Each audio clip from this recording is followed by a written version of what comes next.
ओम श्री गुरुभ्यो नमः। हरि ओम। शुक्लांबरधरं विष्णुं शशिवर्णं चतुर्भुजं प्रसन्नवदनं ध्यायेत् सर्वविघ्नोपशान्तये। गुरुर्ब्रह्मा गुरुर्विष्णुर्गुरुर्देवो महेश्वरः। गुरुः साक्षात् परं ब्रह्म तस्मै श्री गुरवे नमः। गुरवे सर्वलोकानां विषिते भवरोहिणां निधये सर्वविद्यानां श्री दक्षिणामूर्तये नमः। सद्गुरुचरणारविन्दाभ्यां नमः। श्रीराम राम रामेति रमे रामे मनोरमे सहस्रनाम तत्तुल्यं रामनाम वरानने। श्रीरामचंद्र परब्रह्मणे नमः। வால்மீகி ராமாயணம் சுந்தரகாண்டம் சர்க்கம் 55. சீதை இறந்தாள் என்று மாருதி துக்கித்தது. இப்படி லங்கை முழுவதையும் கொளுத்தி வாளில் உள்ள நெருப்பை சமுத்திரத்தில் அணைத்தார். எங்கும் தீப்பிடித்து ராட்சசர்கள் பயத்தால் கதற சுடுகாடு போலான லங்கையை கவனித்து பார்த்து ஆஞ்சநேயர் கவலை கொண்டார். ஐயோ, இந்த லங்கையை கொளுத்தினதில் ஒரு பெரிய பாபத்தை செய்துவிட்டேன், என்ன புத்தி மோசம் போனேன் என்று அவருக்கு அடங்காத பயமும் தன்னிடத்தில் வெறுப்பும் உண்டாயிற்று. ஐயோ, கொழுந்துவிட்டு எரியும் அக்னியை ஜலத்தால் அணைப்பது போல் மனசில் கோபம் பொங்கி எழுந்தபோது அதை புத்தியால் அடக்குகிற மகாத்மாக்கள் அல்லவா பாக்யவான் புருஷோத்தமர்கள். கோபத்திற்கு இடம் கொடுத்தால் எந்த பாபத்தை தான் செய்ய மாட்டான். குருவையும் கொள்வான், சாதுக்களை உபதிரவிப்பான். தான் பேசும் வார்த்தைகள் உச்சிதமா அல்லவா என்று பார்க்க மாட்டான். அவன் செய்யாத காரியமில்லை, சொல்லாத வார்த்தை இல்லை. சர்ப்பம் பழைய சட்டையை எப்படி உரிக்குமோ அப்படி கோபம் உண்டானவுடன் அதை புத்தியால் அடக்குகிறவனே புருஷன். நான் பாபிக்குள் பாபி, வெட்கமற்றவன், கெட்ட புத்தியுள்ளவன். சீதை இருக்கிறாள் என்பதை மறந்து லங்கையில் நெருப்பு வைத்தேனே, என் புத்தியை சுட வேண்டும். லங்கை எரிந்தால் அதில் உள்ள ஜானகி தப்புவாளா? என் எஜமானனுடைய காரியத்தை படுமுட்டாளான நான் பாழாக்கி விட்டேன். எதற்காக இவ்வளவு காரியங்களையும் செய்தேனோ அதை கெடுத்து விட்டேனே. சீதையை ரட்சிக்கும் ஏற்பாட்டை செய்யாமல் லங்கையில் என்ன புத்தியால் நெருப்பு வைத்தேன்? இவ்வளவு சிரமப்பட்டு சீதையை தேடி கண்டதும் வீணாயிற்றே. நான் கோபத்திற்கு இடம் கொடுத்து முக்கியமான காரியத்தை மூலநாசம் செய்து விட்டேன். லங்கையில் சாம்பலாகாத இடத்தை காணேன். ஆகையால் ஜானகி நிச்சயமாய் இறந்திருப்பாள். என் புத்தி குறைவால் இவ்வளவு காரியமும் வீணானால் நான் இப்போதே பிராணனை விடுவது நலம். இந்த லங்கையில் பற்றி எரியும் நெருப்பில் விழலாமா? வடவா முகாக்னியில் பிரவேசிக்கலாமா? கடலில் வாழும் ஜந்துக்களுக்கு இரையாக என் தேகத்தை விடலாமா?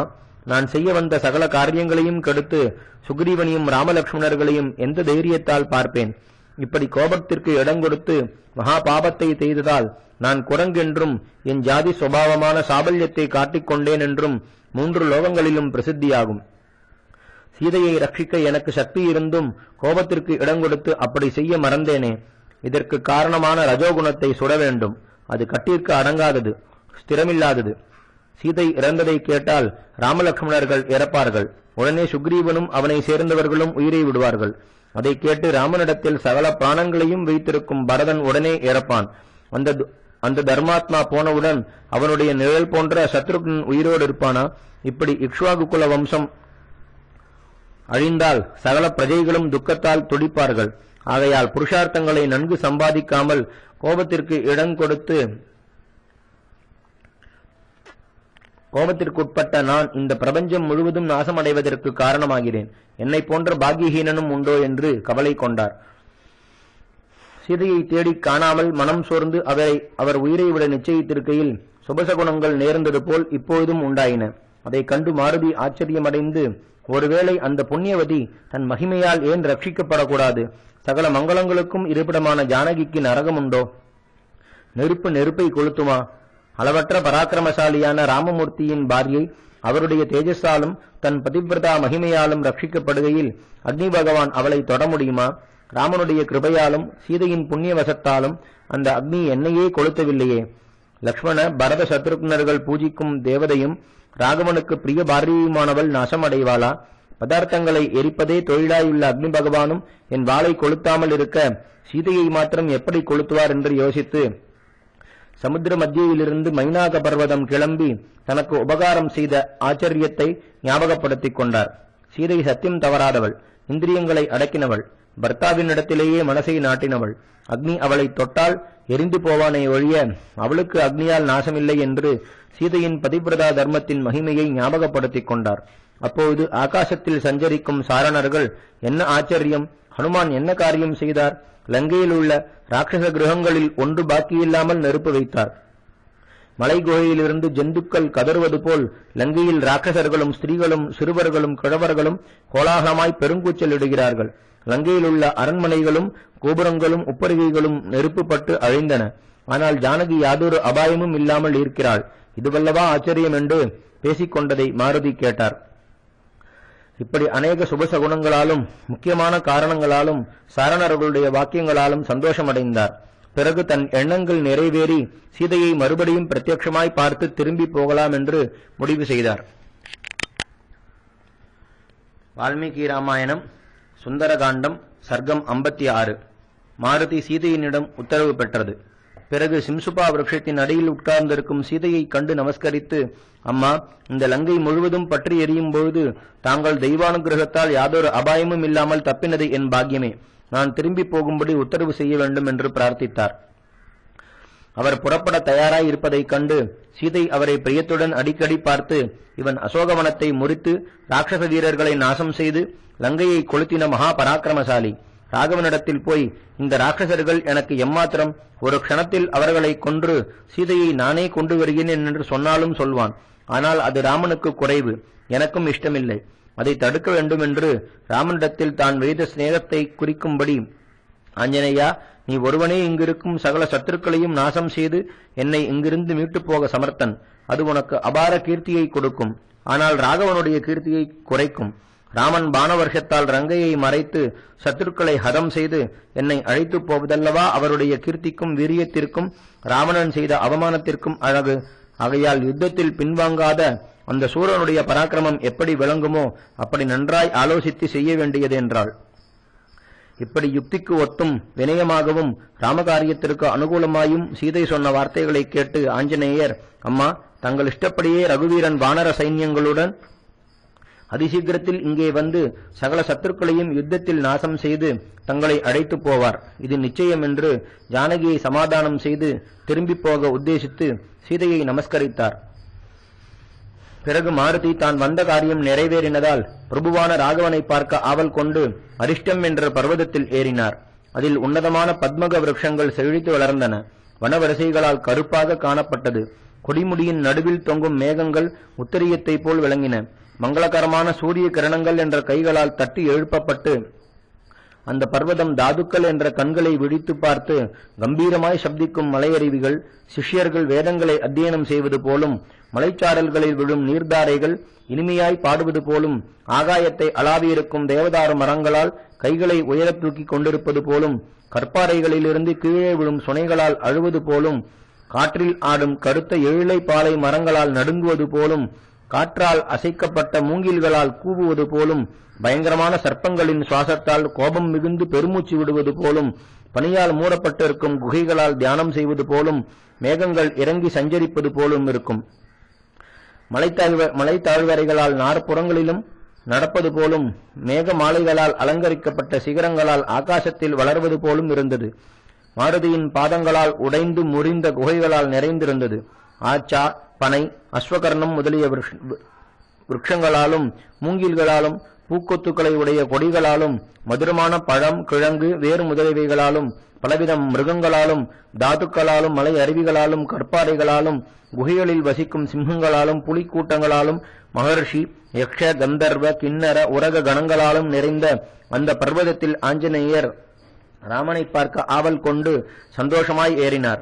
அவருடைய பாதங்களில் அகப்பட்ட தாழ்வரைகளிலுள்ள பாறைகள் நொறுங்கி பெருஞ்சப்தத்துடன் சிதறி விழுந்தன. பிறகு சமுத்திரத்தை தாண்டி வடகரையை சேர நினைத்து தேகத்தை வளரச் செய்து முன்போல் இடையூறுகள் இல்லாமல் திரும்பிச் செல்ல வேண்டும் என்று ராகவனை பிரார்த்தித்தார். அந்த மலையில் ஏறி அநேக ஜலஜந்துக்களால் நிறைந்து மிகவும் பயங்கரமான சமுத்திரத்தை பார்த்து வாயுபுத்திரன் தன் பிதாவை போல் தானும் ஆகாச மார்க்கமாய் அதிசீக்கிரத்தில் சமுத்திரத்தை தாண்டி வடகரையை சேர நினைத்தார். அந்த பர்வதம் அவருடைய காலடிகளால் அழுந்தி அதிலுள்ள ஜல ஜந்துக்களோடும் பெயர்ந்து விழும் சிகரங்களோடும் முறிந்து விழும் விருட்சங்களோடும் பூமிக்குள் மறைந்து போவது போல் சப்தித்து அங்குள்ள புஷ்பித்த மரங்கள் வஜ்ராயுதத்தால் அடிபட்டது போல் அவருடைய தொடைகளின் வேகத்தால் முறிந்து பூமியில் விழுந்தன. குகைகளில் உள்ள சிம்மங்கள் தேகம் நசுங்கி வீரியம் குன்றி கதறுகிற சப்தம் பயங்கரமாய் ஆகாசத்தை பிளந்தது. அங்கே வசித்த வித்யாதர ஸ்திரீகள் வஸ்திரங்கள் நழுவ ஆபரணங்கள் சிதற அந்த பர்வதத்திலிருந்து சீக்கிரமாய் உயரக் கிளம்பினார்கள். பருத்த தேகத்தையும் அதிக பலத்தையும் உடைய அங்கிருந்த மலைப்பாம்புகள் எரிகிற நாக்குகளுடன் கோரமான விஷங்களை கக்கிக் கொண்டு தலைகளும் கழுத்தும் நசுங்கி சுருட்டி கொண்டு கிடந்தன. இப்படி மாருதியால் உபதிரவிக்கப்பட்ட அந்த மலையிலிருந்து கிண்ணர, உரக, கந்தர்வ, யக்ஷ, வித்யாதர கணங்கள் வேறிடங்களுக்கு போனார்கள். அவருடைய பாரத்தையும் வேகத்தையும் தாங்காமல் 30 யோஜனை நீளமும் 10 யோஜனை அகலமும் உள்ள அந்த மலை மரங்களோடும் மிருகங்களோடும் பூமிக்குள் நுழைந்து பூமியோடு சமமாயிற்று. மலைகளைப் போன்ற அலைகளால் நிறைந்த பயங்கரமான சமுத்திரத்தை தாண்ட உத்தேசித்து ஹனுமான் பிறகு விளையாட்டாய் ஆகாசத்தில் தாவினார்.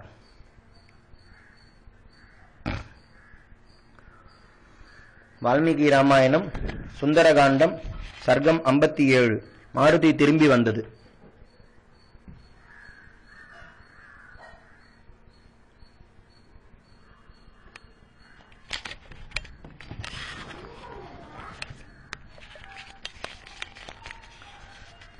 ஆகாசம் என்ற மகா சமுத்திரத்தில் சந்திரனே குமுத புஷ்பம், சூரியனே நீர்க்கோழி, புஷ்யம் சிரவணம் என்ற நட்சத்திரங்களே ஹம்சங்கள், மேகங்களே பாசியும் பசும் புல்லும், புனர்பசுவே பெரிய மீன், அங்காரகனே முதலை, ஐராவதமே பெரிய தீவு, சுவாதி நட்சத்திரமே ஹம்சம், காற்றின் சேர்க்கைகளே ஓயாத அலைகள், சந்திர கிரணங்களே குளிர்ந்த ஜலம், புஜங்க யக்ஷ கந்தர்வ கணங்களே மலர்ந்த புஷ்பங்கள். இப்படி கரை காணாத ஆகாச மார்க்கத்தை வாயுபுத்திரனான ஹனுமான் கப்பல் சமுத்திரத்தை கடப்பது போல் தாண்டி சென்றார். மேகக்கூட்டங்களை இழுத்துக் கொண்டு போவது போலும், ஆகாசத்தை விழுங்குவது போலும், சந்திரனை கீறுவது போலும், நட்சத்திரங்களோடும் சூரியனோடும் கூடின ஆகாசத்தை கைகளால் பிடிப்பது போலும் சென்றார். வெளுப்பு, சிவப்பு, நீலம், மஞ்சள் கலந்த சிவப்பு, மஞ்சள் இவ்வர்ணங்களுள்ள மேகங்களின் நடுவில் அவர் புகுந்து புறப்படுகையில் அவர் தரித்த வெண்மையான உத்தரியத்தால் சற்று பிரகாசித்து சற்று மறையும் சந்திரனைப் போல் விளங்கினார். அடிக்கடி மேகக்கூட்டங்களை பிளந்து கொண்டு வெளிக்கிளம்பும் ஆஞ்சநேயர் ஆகாசத்தில் போகையில் கருடனைப் போல் காணப்பட்டார்.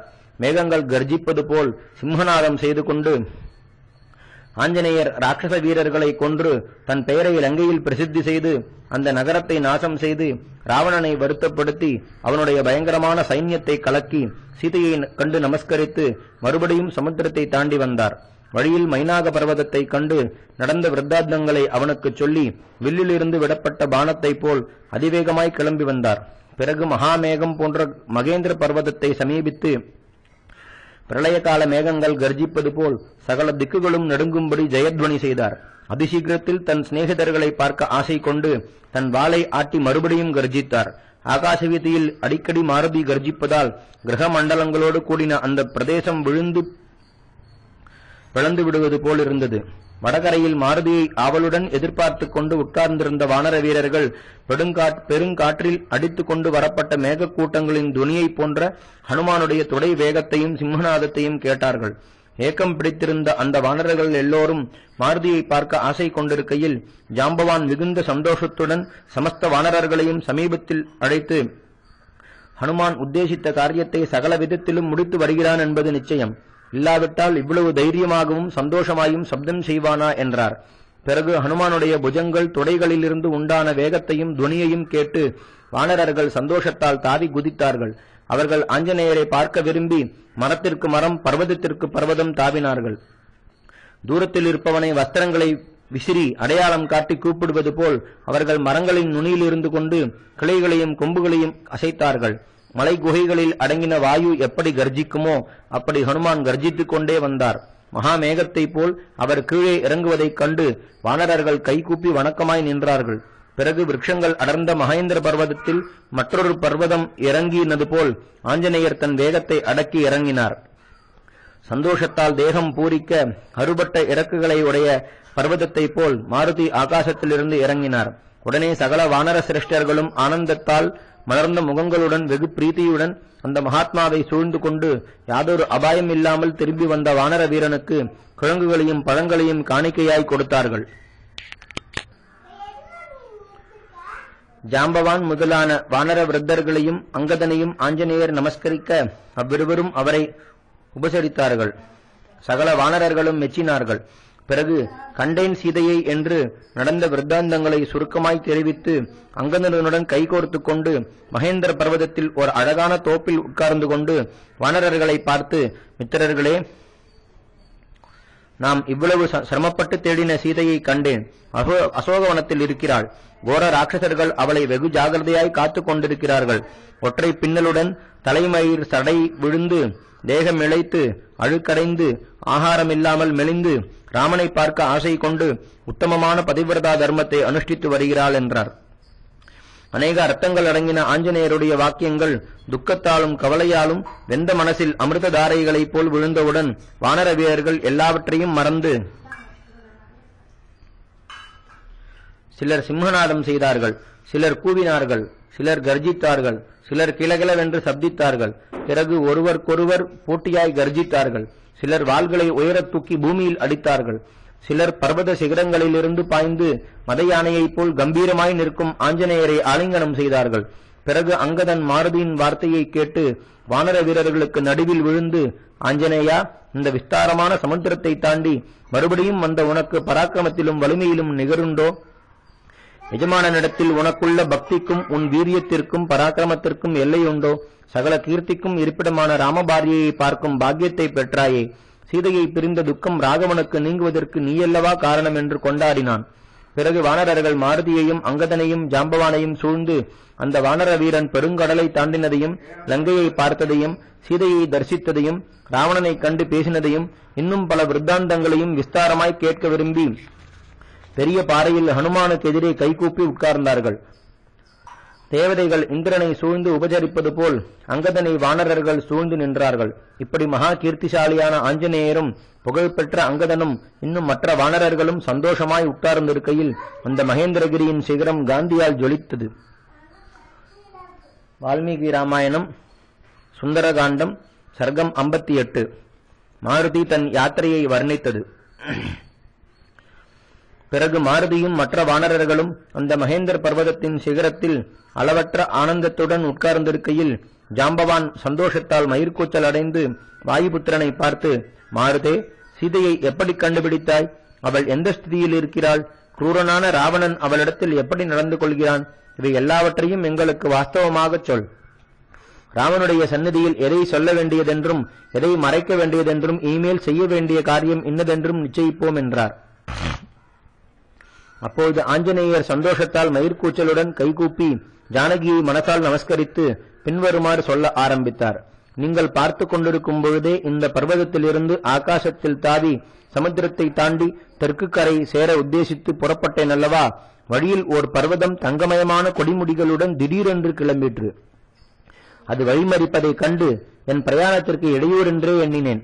இதை பிளந்தெறிந்து அப்புறம் செல்ல வேண்டியதென்று நினைத்துக் கொண்டு அதை கிட்டி வாளை சுற்றி சூரியனைப் போல் பிரகாசிக்கும் சிகரத்தில் அடிக்க அது தூளாயிற்று. அந்த பர்வத தேவதைகள் என் உத்தேசத்தை அறிந்து குழந்தாய் என்று என்னை இனிமையாக அழைத்து, வானரவீரா, நான் உன் பிதாவான வாயுவிற்கு முக்கிய மித்திரன். ஆகையால் உனக்கு சிறிய தகப்பன் முறை. இந்த சமுத்திரத்தில் வசித்துக் கொண்டிருக்கிறேன்.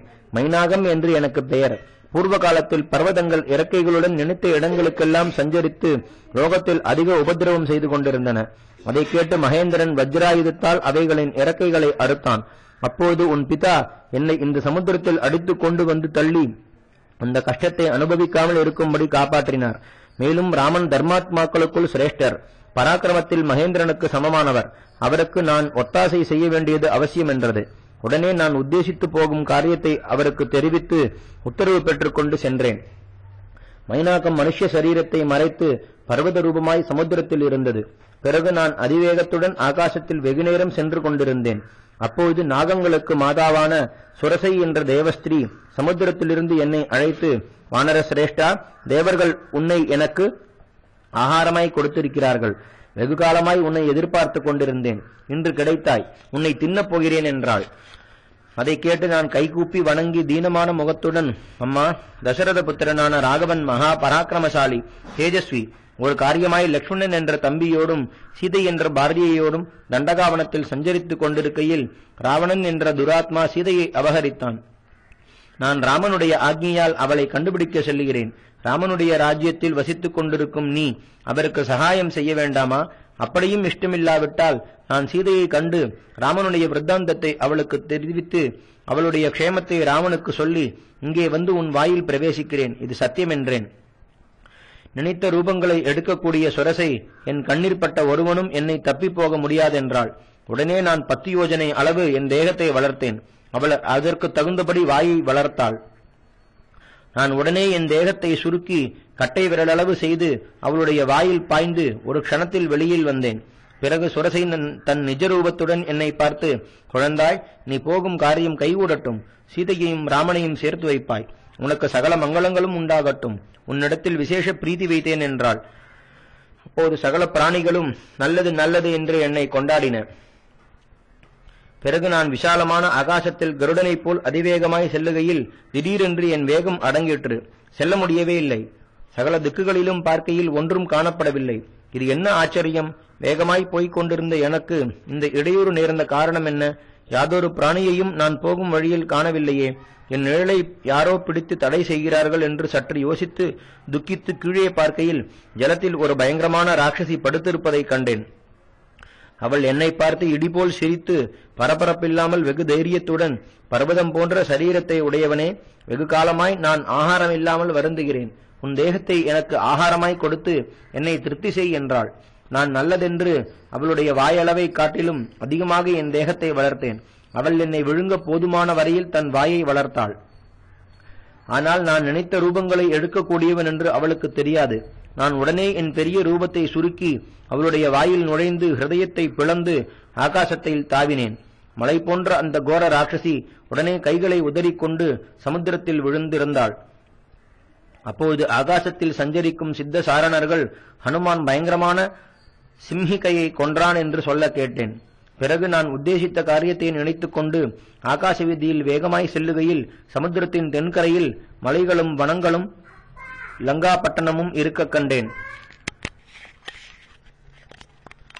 சூரியன் அஸ்தமித்தவுடன் அங்கிருந்த பயங்கரமான காவற்காரர்களுக்கு தெரியாமல் ராட்சசர்களுடைய ராஜதானியில் பிரவேசித்தேன்.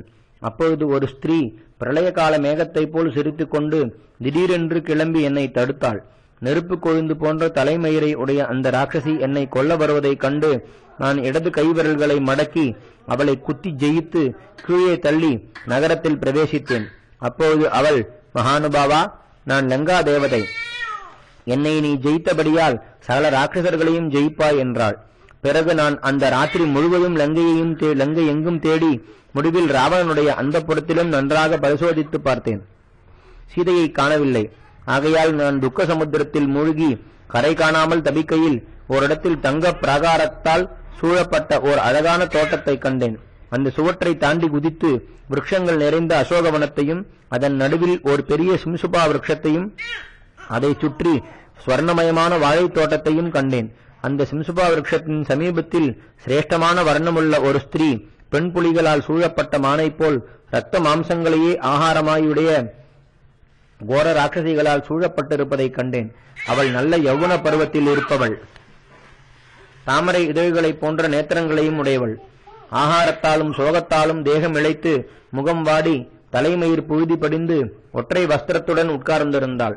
எப்போதும் பர்த்தாவையே தியானித்துக் கொண்டு ராவணனிடத்தில் மிகுந்த வெறுப்புடன் ராட்சசிகளால் மிரட்டப்பட்டும் பயந்த மான்குட்டி போல் அங்குமிங்கும் பார்த்து கொண்டு ஒற்றை பின்னலுடன் தரையில் உட்கார்ந்திருந்தாள்.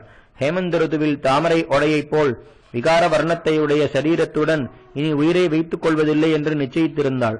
இப்படி மகா கீர்த்திசாலியான ராமபாரியை நான் தரிசித்து அந்த சிம்சுபா விருட்சத்திலேயே ஒளிந்திருந்தேன். பிறகு ராவணனுடைய அரண்மனையிலிருந்து ஒட்டியானம், சிலம்பு முதலிய ஆபரணங்களுடைய நாதமும் கம்பீரமான ஹலஹலா சப்தமும் உண்டாயிற்று. அதை கேட்டு பயந்து நான் தேகத்தை சுருக்கிக் கொண்டு அந்த விருட்சத்தை இலைகளின் மடுவில் பட்சியைப் போல் ஒலித்திருந்தேன். அப்போது சீதை இருக்கும் இடத்திற்கு ராவணனும் அவனுடைய பத்னிகளும் வந்தார்கள்.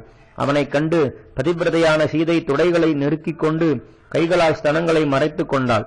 என்ன நேருமோ என்ற பயத்துடன் நம்மை ரட்சிப்பவர்களும் உண்டோ என்று 4 புறங்களிலும் பார்த்து கொண்டு ஒருவரையும் காணாமல் நடுங்கிக் கொண்டு துக்கத்தால் கலங்கியிருந்தாள். ராவணன் அவளை நமஸ்கரித்து, அழகால் கர்வமடைந்திருப்பவளே, என்னை புருஷனாக அங்கீகரிக்க மாட்டாயா? கொழுப்பால் நீ என் இஷ்டப்படி நடக்காவிட்டால் இன்னும் 2 மாசங்கள் பொறுப்பேன். பிறகு உன் ரத்தத்தை குடித்து விடுவேன் என்றான். அதை கேட்டு சீதை வெகு கோபம் கொண்டு, ராட்சச பதரே, அபார தேஜஸுள்ள ராமனுடைய பாரியையை பார்த்து சொல்லத்தகாத வார்த்தைகளை சொல்லுகிற உன் நாக்கு அழுகி விழவில்லையே? இக்ஷ்வாகு குல சக்கரவர்த்தியான தசரதருக்கு நாட்டுப்பெண் என்பதை மறந்தாயோ?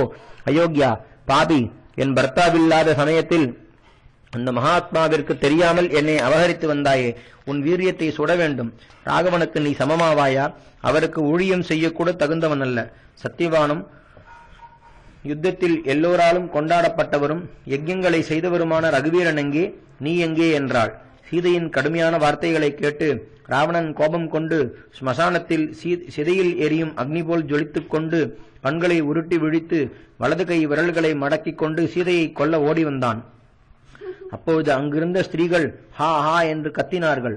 அவர்களுக்குள் மந்தோதரி என்ற பட்ட மகிழ்ச்சி ராவணனை தழுவி பிடித்துக் கொண்டு, மகாராஜா, பராக்கிரமத்தில் மகேந்திரனுக்கு சமமான தங்களுக்கு சீதையால் என்ன பிரயோஜனம்? தேவ கந்தர்வ யக்ஷ கன்னியைகள் கணக்கில்லாமல் தங்களுடைய இஷ்டத்தை எதிர்பார்த்து கொண்டிருக்கிறார்கள். அவர்களுடன் கிரீடிக்கலாம், வாருங்கள் என்று அழைத்து கொண்டு போனாள். அப்போது ராவணன் கோபம் தணிந்து காமபரவசனாய் அவர்களுடன் தன் அரண்மனைக்கு சென்றான். உடனே அங்கிருந்த கோர ராட்சசிகள் சீதையை சூழ்ந்து கொண்டு குரூரமான வார்த்தைகளால் அவளை மிரட்டினார்கள். அவர்களுடைய கர்ஜனைகள் சீதையினிடத்தில் பலிக்கவில்லை. அவர்களுடைய வார்த்தைகளை அவள் துரும்பு போல் எண்ணினாள். பிறகு அவர்கள் வீணாய் கத்தி அழுத்து ராவணனுக்கு சீதையின் நிச்சயத்தை தெரிவிக்கப் போனார்கள். அங்கிருந்தவர்கள் அவளை உட்படுத்துவோம் என்ற ஆசையற்று சகல பிரயத்தனங்களையும் விட்டு சீதையின் 4 பக்கங்களிலும் படுத்து தூங்கினார்கள். தன் பர்த்தாவின் க்ஷேமத்தையே கோரும் சீதை துக்கம் தாங்காமல் தீனமாய் பிரலாபித்தாள். பிறகு அந்த ராட்சசிகளுக்கு நடுவில் இருந்த திரிஜடை என்றவள் எழுந்து, துஷ்டைகளே, சீதையை தொட வேண்டாம். உங்களுக்கு பசித்தால் உங்களையே பிடுங்கி தின்னுங்கள். ஜனகருடைய புத்திரியும் தசரதருடைய நாட்டுப் பெண்ணுமான ஜானகி நாசமடைய மாட்டாள். இவளுடைய பர்த்தாவிற்கு ஜெயமும் மங்களமும் உண்டாகப் போகின்றன என்றும் ராவணனும் சகல ராட்சசர்களும் நாசமடையப் போகிறார்கள் என்றும் தெரிவிக்கும் ஒரு சொப்னத்தை கண்டேன். ராகவனுடைய கோபத்திலிருந்து ராட்சசிகளை காப்பாற்ற இவள் ஒருவளே போடும். நாம் இவளை பிரார்த்திப்போம். இது நமக்கு நல்ல யோசனை என்று தோன்றுகிறது. இவள் இப்பொழுது அதிக துக்கத்தை அனுபவித்துக் கொண்டிருக்கிறாள்.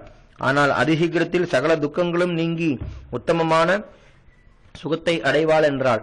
அதை கேட்டு சீதை தன் நாயகனுக்கு கிடைக்கும் ஜெயத்தை பற்றி சந்தோஷித்து, நீ சொல்வது நிஜமானால் நான் உங்களை ரட்சிக்கிறேன் என்றாள். சீதை அந்த பயங்கரமான ஸ்திதியில் இருப்பதை கண்டு நான் அதை நீக்குவதற்கு பலவிதமாய் யோசித்தும் ஒன்றும் தோன்றாமல் வருத்தப்பட்டுக் கொண்டிருந்தேன். சீதையுடன் இன்ன விதமாய் பேசுகிறதென்று நிச்சயித்துக் கொண்டு இக்ஷ்வாகு வம்ச பரம்பரையை வர்ணிக்க ஆரம்பித்தேன். ராஜரிஷிகளால் கொண்டாடப்பட்ட அந்த வார்த்தைகளை கேட்டு சீதை கண்ணீர் பெருக, வானர சிரேஷ்டா, நீ யார்? இங்கே எப்படி வந்தாய்? எந்த காரியமாய் வந்தாய்? ராகவனுக்கும் உனக்கும் சிநேகம் உண்டான விதமென்ன என்றாள். அதற்கு நான், தங்களுடைய பர்த்தாவான ராமனுக்கு சுக்ரீவன் என்ற ஒரு மித்திரன் உண்டு. மகாபலவான், பராக்கிரமசாலி. நான் அவருடைய சிநேகன். என் பெயர் ஹனுமான். அவர் என்னை தங்களிடத்தில் அனுப்பியிருக்கிறார்.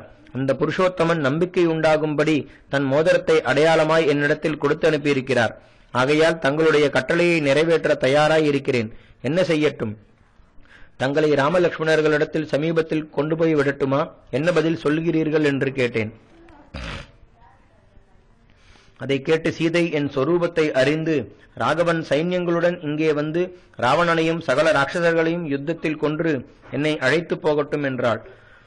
பிறகு நான் அந்த புண்ணியவதியை சிரசால் நமஸ்கரித்து, ராமனுக்கு நம்பிக்கையையும் சந்தோஷத்தையும் உண்டாக்கும் ஒரு அடையாளத்தை கொடுங்கள் என்று கேட்டேன்.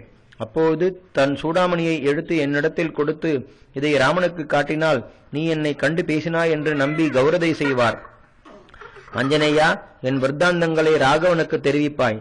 ராமலட்சுமணர்களும் சுக்ரீவனும் வானர சைன்யங்களுடன் இங்கே வரும்படி செய்ய வேண்டியது உன் கடமை. அப்படி இல்லாவிட்டால் 2 மாசங்களுக்கு மேல் பிழைக்க மாட்டேன். ராமன் என்னை பார்க்க முடியாது. அனாதையைப் போல் மரணம் அடைவேன் என்று தன் அபிப்பிராயத்தை முடிவாகச் சொன்னாள். அந்த தீனமான வார்த்தையை கேட்டு எனக்கு தேகம் தெரியாமல் கோபம் வந்தது. மேல் நடக்க வேண்டிய காரியம் கொஞ்சம் பாக்கி இருக்கிறதென்று அறிந்து மலை போன்ற ரூபம் எடுத்து ராட்சசர்களுடன் யுத்தம் செய்ய விரும்பி அந்த அசோகவனத்தை அழித்தேன். மரங்கள் முறிபடுவதையும் மிருகங்களும் பட்சிகளும் பயத்தால் கூச்சல் விடுவதையும் கேட்டு ராட்சசிகள் விழித்து அங்கே வந்து பார்த்து என்னை கண்டு சீக்கிரமாய் போய் ராவணனிடத்தில் சொன்னார்கள். பிரபோ, தங்களுடைய பலபராக்கிரமங்களை அறியாமல் ஒரு துஷ்ட குரங்கு இங்கே வந்து பிறர் நெடுங்க முடியாத நமது அசோகவனத்தை அழிக்கிறது. அந்த துர்புத்தியுள்ள வானரன் தங்களுக்கு பிரியமில்லாத காரியத்தை செய்து கொண்டிருக்கிறான். அவனை கொல்லும்படி கட்டளையிடுங்கள் என்றார்கள். உடனே ராவணன் கிங்கரர்கள் என்ற பிரசித்தி பெற்ற ராட்சசர்களை அனுப்பினான். அவர்கள் லங்காதிபதியின் எண்ணங்களை அறிந்து நடப்பவர்கள், சுலபமாய் ஜெயிக்க முடியாதவர்கள். சமஸ்த ஆயுதங்களையும் எடுத்துக்கொண்டு என்னுடன் யுத்தம் செய்ய வந்த 80,000 கிங்கரர்களையும் அங்கிருந்த ஒரு இரும்பு தடியால் கொன்றேன். அதில் பயந்து ஓடினவர்கள் அந்த சமாச்சாரத்தை ராவணனுக்கு சொன்னார்கள். பிறகு அந்த பட்டணத்தின் நடுவில் இருந்த ஒரு உன்னதமான உப்பரகியில் தாவி ஒரு ஸ்தம்பத்தை பிடுங்கி அங்கிருந்த ராட்சசர்களை கொன்று லங்கைக்கு பூஷணமாயிருந்த அந்த கட்டடத்தை நாசம் செய்தேன். பிறகு பிரகஸ்தனுடைய புத்திரனான ஜம்புமாலியையும் பயங்கரமான அநேக ராட்சசர்களையும் அவனுடன் ராவணன் அனுப்பி வைத்தான். யுத்தத்தில் நிபுணனான அந்த பலவானையும் அவனுடன் வந்த ராட்சசர்களையும் ஒரு இரும்பு உலக்கையால் அடித்துக் கொன்றேன்.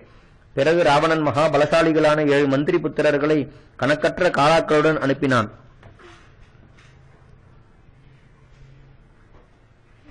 அவர்களையும் இரும்பு உலக்கையால் யமலோகத்திற்கு அனுப்பினேன். பிறகு சூரர்களான 5 சேனாதிபதிகளை அனுப்பினான். அவர்களையும் சைன்யங்களுடன் இருந்த இடம் தெரியாமல் கொன்றேன். பிறகு தன் புத்திரனான அக்ஷன் என்ற பலவானை அளவற்ற சைன்யங்களுடன் அனுப்பினான். யுத்தத்தில் நிபுணனான அந்த மந்தோதரி புத்திரன் முடிவில் கத்தியை உருவிக்கொண்டு ஆகாசத்தில் கிளம்புவதைக் கண்டு அவனுடைய கால்களை பிடித்து கரகரவென்று கழற்றி பூமியில் அடித்துக் கொன்றேன். பிறகு ராவணன் கோபம் கொண்டு பலத்தாலும் பராக்கிரமத்தாலும் கொழுப்படைந்த இந்திரஜித் என்று தன் புத்திரனை அனுப்பினான். அவனுடைய சைன்யம் முழுவதையும் கொன்று அவனுடைய பராக்கிரமத்தை வீணாக செய்து வெகு சந்தோஷமடைந்தேன். கொழுப்படைந்த வீரர்களுடன் அந்த இந்திரஜித்தை ராவணன் பூர்ண நம்பிக்கையுடன் என்னுடன் யுத்தம் செய்ய அனுப்பியிருந்தான். தன் பலம் ஒடுங்கினதையும் அஸ்திரங்களாலும் ஆயுதங்களாலும் என்னை ஜெயிக்க முடியாது என்றதையும் கண்டு அந்த ராட்சசன் அதிவேகமாய் என்மேல் பிரம்மாஸ்திரத்தை பிரயோகம் செய்து என்னை கட்டிவிட்டான். பிறகு ராட்சசர்கள் என்னை கயிறுகளால் கட்டி ராவணனிடத்தில் கொண்டு போனார்கள். அவன் என்னை பார்த்து நான் லங்கைக்கு வந்ததையும் ராட்சசர்களை கொன்றதற்கும் காரணத்தை கேட்டான். சீதையின் நிமித்தமாக நான் இப்படி செய்தேன் என்று சொன்னேன். நான் வாயுவின் புத்திரன், என் பெயர் ஹனுமான். சீதையை பார்க்க விரும்பி தங்களுடைய அரண்மனைக்கு வந்தேன். நான் வானரன், சுக்ரீவனுக்கு மந்திரி, ராமனால் அனுப்பப்பட்ட தூதன். தங்களிடத்திற்கு வந்தேன். மகா தேஜஸ்வியான சுக்ரீவன் தங்களை க்ஷேமம் விசாரித்து புருஷார்த்தங்களுக்கு ஒத்ததும் க்ஷேமகரமான பின்வரும் சமாச்சாரத்தை சொல்லி அனுப்பியிருக்கிறார். ரிஷிமுக பர்வதத்தில் நான் வசித்துக் கொண்டிருக்கையில் ரணதீரனான ராகவன் எனக்கு மித்திரனாய் என் பாரியையை ஒரு ராட்சசன் கொண்டு போனான். அவளை திரும்பி அடையும் விஷயத்தில் நீ எனக்கு சகாயம் செய்ய வேண்டியதென்றார். அப்படியானால் என் சத்ருவான வாலியை கொள்வதில் தாங்களும் சகாயம் செய்ய வேண்டியதென்றேன். பிறகு ராமலட்சுமணர்கள் அக்னி சாட்சியாய் என்னுடன் சிநேகம் செய்து கொண்டார்கள். ராமன் வாலியை யுத்தத்தில் ஒரே பானத்தால் கொன்று என்னை வானரர்களுக்கு அரசனாக அபிஷேகம் செய்தார்.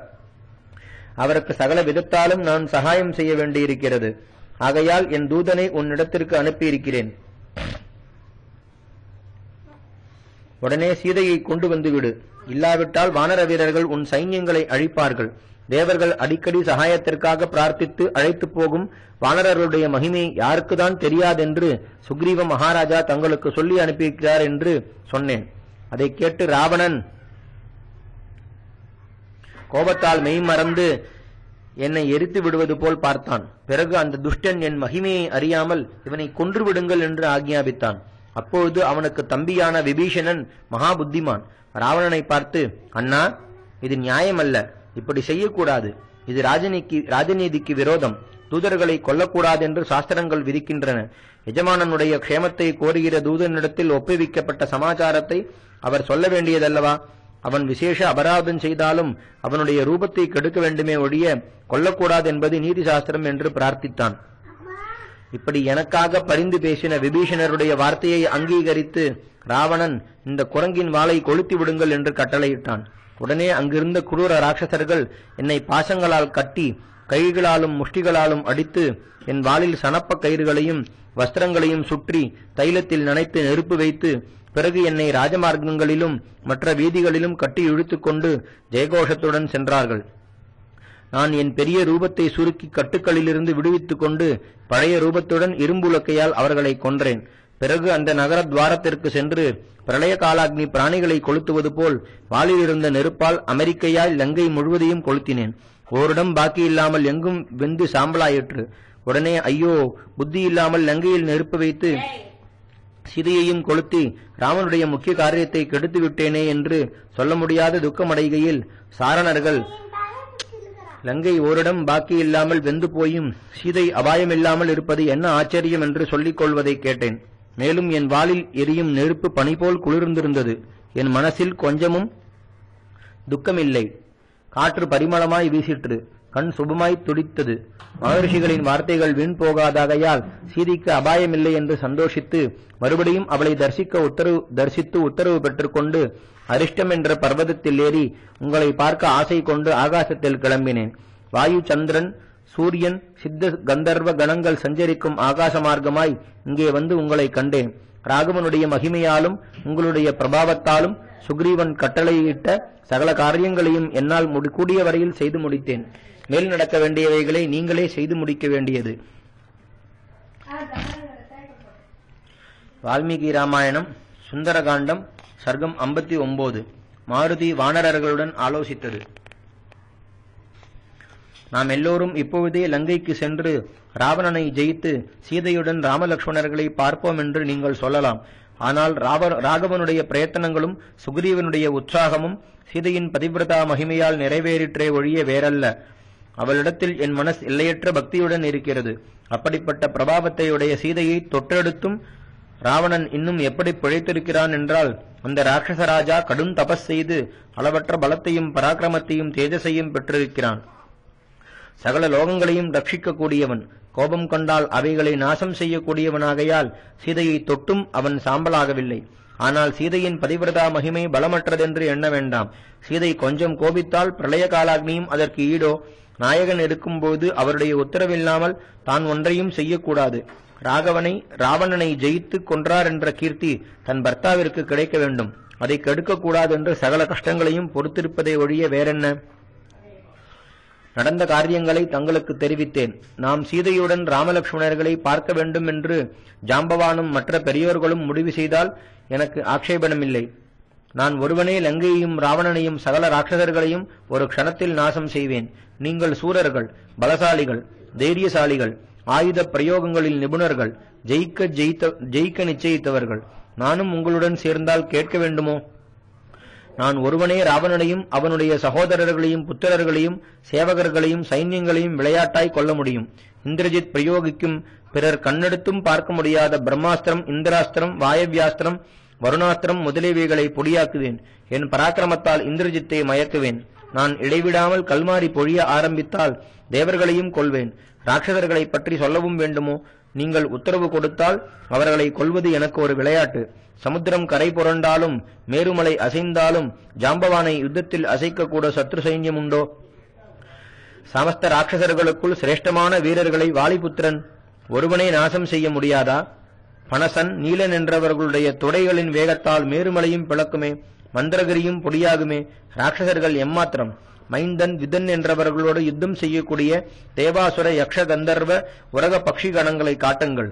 அவர்கள் அஸ்வினி புத்திரர்கள், அளவற்ற பிரபாவமுடையவர்கள். அவர்களுடன் சமமாய் யுத்தம் செய்யக்கூடியவர்களும் உண்டோ? பிரம்மாவின் வரத்தால் அளவற்ற கொழுப்படைந்தவர்கள், அமிர்தபானம் செய்தவர்கள். முன்பு அஸ்வினி தேவதைகளை சந்தோஷப்படுத்துவதற்காக பிரம்மா இவர்கள் ஒருவராலும் மரணமடைய மாட்டார்கள் என்று வரம் கொடுத்தார். அந்த காரணத்தால் கொழுப்படைந்து பெரிய சைன்யத்தை நாசம் செய்து தேவர்கள் வைத்திருந்த அமிர்தத்தை பானம் செய்தார்கள். நீங்கள் எல்லோரும் இருங்கள். இவ்விருவர் கோபம் கொண்டால் லங்கையையும் அதிலுள்ள சமஸ்த பிராணிகளையும் நாசம் செய்வார்களே. நான் இதுவரையிலும் லங்கா தேவதையை ஜெயித்து அந்த நகரத்தை கொளுத்தி சாம்பலாக்கி ராஜமார்க்கங்களில் என் பெயரையும் ராமலட்சுமணர்களுடைய பெயரையும் பிரசித்தப்படுத்தி இருக்கிறேன். ராகவனுக்கும் லட்சுமணனுக்கும் அவர்களால் காப்பாற்றப்பட்ட சுக்ரீவனுக்கும் பலத்திலும் பராக்கிரமத்திலும் நெகருண்டோ என்று கர்ஜித்தேன். நான் கோசலாதிபதியான ரகுவீரனுடைய தூதன். என் பெயர் ஹனுமான். நான் வாயுபுத்திரன் என்று எல்லோரும் கேட்கும்படி கோஷித்தேன். ராவணனுடைய அசோகவனத்தில் சிம்சுபா விருட்சத்தின் அடியில் ஜனகராஜபுத்திரி தீனமாய் உட்கார்ந்திருக்கிறாள். மேகங்களால் சூழப்பட்ட சந்திரனைப் போல் காந்தியற்று ராட்சசிகளால் சூழப்பட்டு சோக சமுத்திரத்தில் மூழ்கி வெறுந்தரையில் உட்கார்ந்திருக்கிறாள். பலத்தால் கொழுப்படைந்த ராவணனை கொஞ்சமாவது லட்சியம் செய்யவில்லை.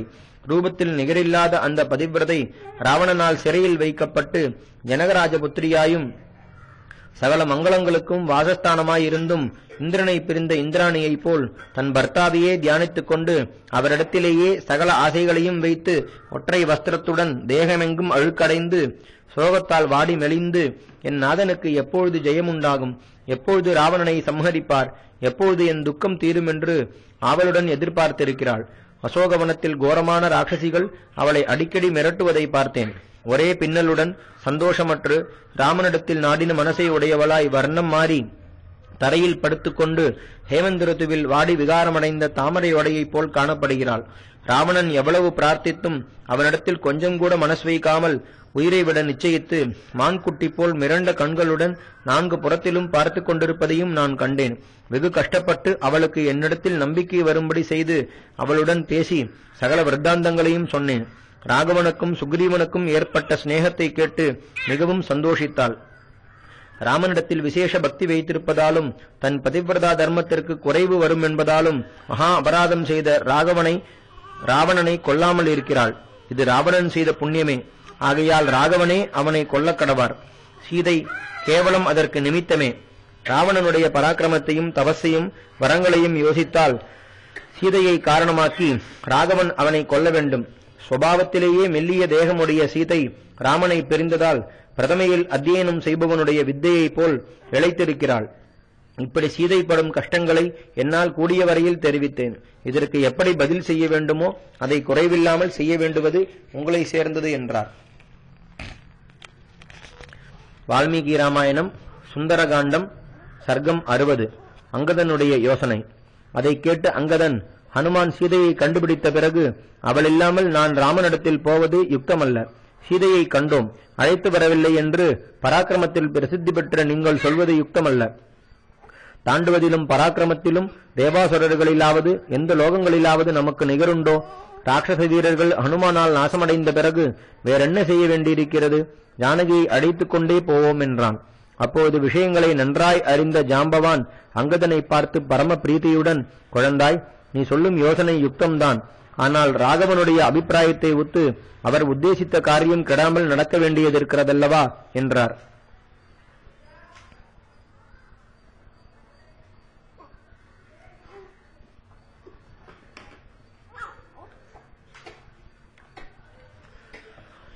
வால்மீகி ராமாயணம் சுந்தரகாண்டம் சர்க்கம் 61.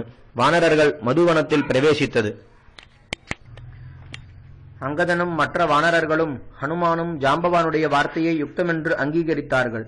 பிறகு சகல வானரர்களும் ஹனுமானை முன்னிட்டு வெகு சந்தோஷத்துடன் மகேந்திர பர்வதத்திலிருந்து கிளம்பி ஆகாச மார்க்கமாய் சென்றார்கள். பெரிய சரீரங்களுடன் அளவற்ற பலத்துடனும் மேருமந்திரம் என்ற பர்வதங்களைப் போலும் மத யானைகளைப் போலும் ஆகாசத்தை மறைத்துக் கொண்டு பலத்திலும் தைரியத்திலும் வேகத்திலும் சமஸ்த பிராணிகளாலும் கொண்டாடப்பட்ட மாருதியை தங்களுடைய பிரியமான பார்வைகளால் சுமந்து போவது போல் சென்றார்கள். ராகவனுக்கு ஜெயத்தையும் கீர்த்தியையும் செய்ய நிச்சயித்தவர்கள். தாங்கள் உத்தேசித்த பிரயோஜனம் கைகூடினதால் பெருமை கொண்டவர்கள். ராகவனிடத்தில் சந்தோஷ சமாச்சாரத்தை சொல்ல ஆவல் கொண்டவர்கள். ராட்சசர்களுடன் எப்பொழுது யுத்தம் நேருமென்று கைதீட்டிக் கொண்டிருப்பவர்கள்.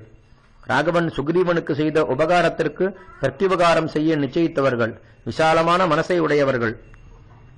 வெகு தூரம் சென்று நந்தனம் என்ற இந்திரனுடைய வனத்திற்கு சமமாய் மரங்களாலும் கொடிகளாலும் விளங்கும் ஒரு வனத்திற்கு வந்தார்கள். அது சகல பிராணிகளாலும் கண்டு ஆசைப்படக்கூடியது, எவரும் நெருங்க முடியாதது. சுக்ரீவனால் நன்றாய் காப்பாற்றப்பட்டது. அந்த மதுவனத்தை சுக்ரீவனுக்கு மாமனான ததிமுகன் என்ற வானர வீரன் வெகு ஜாகிரதையாய் எப்போதும் ரட்சித்து வந்தான். அதைக் கண்டு வானர கூட்டங்கள் மிகுந்த உற்சாகமடைத்து, இங்கிருக்கும் தேனை குடிக்கும்படி எங்களுக்கு உத்தரவு செய்ய வேண்டும் என்று அங்கதனை பிரார்த்தித்தார்கள். அவனும் ஜாம்பவான் முதலிய பெரியோர்களை கலந்து யோசித்து, நீங்கள் இஷ்டப்படி இங்கிருக்கும் தேனை குடியுங்கள் என்றான். அதை கேட்டு வானரர்கள் அங்கதனால் அனுமதி கொடுத்து ஏவப்பட்டு சிலர் குதித்தார்கள், சிலர் பாடினார்கள், சிலர் ஆடினார்கள், சிலர் விழுந்தார்கள், சிலர் நமஸ்கரித்தார்கள், சிலர் திரிந்தார்கள், சிலர் சிரித்தார்கள், சிலர் தாவினார்கள், சிலர் பிதற்றினார்கள், சிலர் ஒருவரை ஒருவர் கட்டிக்கொண்டார்கள், சிலர் ஒருவர் மேல் ஒருவராய் பாய்ந்தார்கள், சிலர் அந்யோன்யமாய் பேசிக் கொண்டிருந்தார்கள், சிலர் ஒருவரோடு ஒருவர் விளையாடிக் கொண்டிருந்தார்கள், சிலர் மரத்திற்கு மரம் தாவினார்கள், சிலர் மரங்களிலிருந்து பூமியில் விழுந்தார்கள். சிலர் பூமியிலிருந்து வெகு வேகமாய் மரங்களின் நுனியில் தாவினார்கள். ஒருவன் பாடிக்கொண்டிருக்கையில் வேறொருவன் சிரித்துக் கொண்டு அவனிடத்தில் போனான். சிரித்துக் கொண்டிருப்பவனிடத்தில் வேறொருவன் அழுது கொண்டு போனான். அவனிடத்தில் வேறொருவன் அதிகாரம் செய்து கொண்டு போனான். அவனை பார்த்து வேறொருவன் இறைந்தான். தேனை குடித்து கொழுப்படைந்து தேகம் தெரியாமல் அந்த வானர சைன்யம் வனத்தில் பரவிற்று. அதில் மதுபானத்தால் மயங்காதவனாவது திருப்தி அடையாதவனாவது கிடையாது. அவர்கள் மரங்களை முறித்து இலைகளை உதிர்த்து புஷ்பங்களை பறித்து மதுவை குடித்து வனத்தை அழிப்பதை ததிமுகன் பார்த்து கோபம் கொண்டு தடுத்தான்.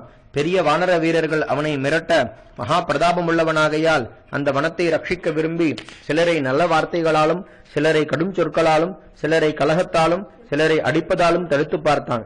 அதைக் கண்டு வானரர்கள் பலத்தாலும் கொழுப்பாலும் குடியாலும் சுக்ரீவனிடத்திலுள்ள பயத்தை மறந்து ததிமுகனை சூழ்ந்து அவன் எஜமானனுடைய மாமன் என்பதையும் அவனை எதிர்ப்பது தோஷம் என்பதையும் லட்சியம் செய்யாமல் அவனை திட்டி அவமானப்படுத்தி அங்குமிங்கும் இழுத்து நகங்களால் கீறி பற்களால் கடித்து கைகளால் அரைந்து கால்களால் உதைத்து அந்த மகாவனத்தை பாழாக்கினார்கள்.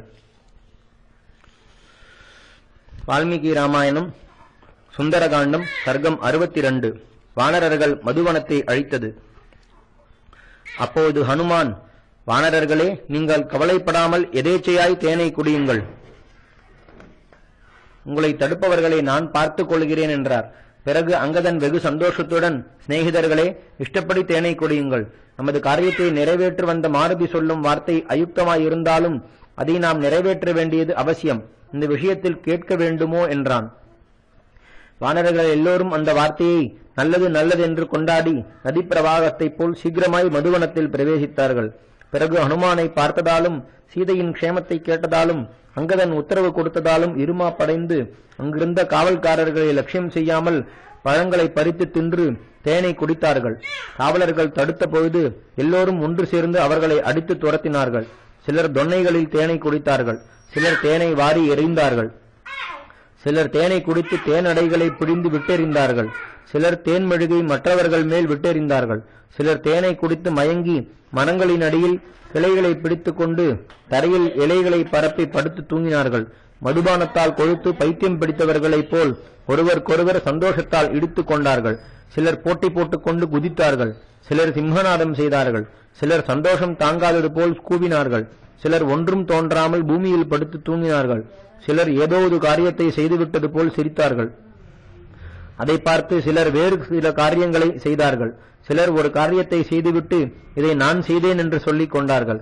சிலர் இதை இப்படி செய்யலாம் என்று நிச்சயித்தார்கள். அந்த வனத்தில் ததிமுகனால் நியமிக்கப்பட்ட காவல்காரர்கள் வானரர்களால் மிரட்டப்பட்டு மூளைக்கு மூளை ஓடி ததிமுகனிடத்தில் சென்று, சுவாமி, வானரர்கள் நமது மதுவனத்தில் புகுந்து அடிக்கிறார்கள். நாங்கள் கூடிய வரையில் தடுத்தோம். எங்களை அடித்து துரத்தி கால்களை பிடித்து இழுத்து ஆகாசத்தில் விட்டெறிந்தார்கள். ஹனுமானுடைய உத்தரவால் இப்படி செய்கிறார்கள் என்று முறையிட்டார்கள். அதை கேட்டு ததிமுகன் கடும் கோபமடைந்து காவல்காரர்களை சமாதானம் செய்து, என்னுடன் வாருங்கள், நமது வனத்தை அழிக்கும் அந்த துஷ்டர்களை நமது சைன்யத்தால் அடித்து துரத்துவோம் என்றான்.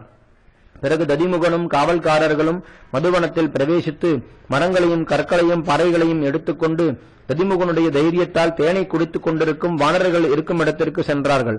ஹனுமானும் மற்ற வானரர்களும் ததிமுகன் கோபத்துடன் வருவதைக் கண்டு எதிர் சென்றார்கள். மகாபலவானான ததிமுகன் பெரிய விருட்சத்தை பிடுங்கிக் கொண்டு தங்களை எதிர்ப்பதைக் கண்டு அங்கதன் குடிமயக்கத்தால் ஒன்றும் தெரியாமல் தனக்கு பூஜ்யனான ததிமுகனை கைகளால் அறைந்து கீழே தள்ளி தேய்த்து பிண்டமாக்கினான். ததிமுகன் கைகள் முறிந்து கால்கள் ஒடிந்து இரத்தத்தால் நனைந்து கொஞ்ச நேரம் பிரக்ஞையற்று கிடந்தான். பிறகு சீக்கிரமாய் மூர்ச்சை தெளிந்து கோபம் கொண்டு தேனை குடித்து மயங்கியிருக்கும் வானரர்களை தடியால் அடித்து விளக்கினான். பிறகு கஷ்டமாய் அவர்களிடத்திலிருந்து தன்னை விடுவித்துக் கொண்டு தனியாய் ஓரிடத்தில் போய் தன் வேலைக்காரர்களை பார்த்து, இந்த துஷ்டர்கள் இங்கு இருக்கட்டும், நமது பிரபுவான சுக்ரீவ மகாராஜாவும் ராமனும் இருக்கும் இடத்திற்கு போவோம். அங்குதனிடத்தில் சகல தோஷத்தையும் சுமத்துகிறேன். உடனே சுக்ரீவன் கோபம் கொண்டு சகல வானரர்களையும் கொல்லும்படி ஆக்ஞாபிப்பான். இந்த மதுவனம் தேவர்களும் அண்டக்கூடாதது. சுக்ரீவனுக்கு மிகவும் பிரியமானது, முன்னோர்களுக்கு கிடைத்தது, மிகவும் அழகானது. தேனை குடித்து மதம் கொண்ட இந்த வானர வீரர்களையும் அவர்களை சேர்ந்தவர்களையும் நிச்சயமாய் கொள்வான். அவன் அரசனுடைய ஆக்ஞையை கடந்த இவர்களை கொல்ல வேண்டியதே. நம்மை இப்படி அவமானம் செய்தது வீண் போகுமா என்று அங்கிருந்து அதிவேகமாய் காவல்காரர்களுடன் கிளம்பி சூரியபுத்திரனான சுக்ரீவன் இருக்கும் இடத்தை கண்மூடி திறப்பதற்குள் வந்தான். அங்கே ராமலக்ஷ்மணர்களையும் சுக்ரீவனையும் கண்டு ஆகாசத்தில் இருந்து இறங்கி தன் சேவகர்களுடன் தலைமேல் கைகூப்பி வெகுதீனமாய் சுக்ரீவனுடைய பாதங்களில் வணங்கினான். ஸ்ரீ ராமச்சந்திர பரபிரம்மணே நமஹ. ஹரிஹி ஓம்.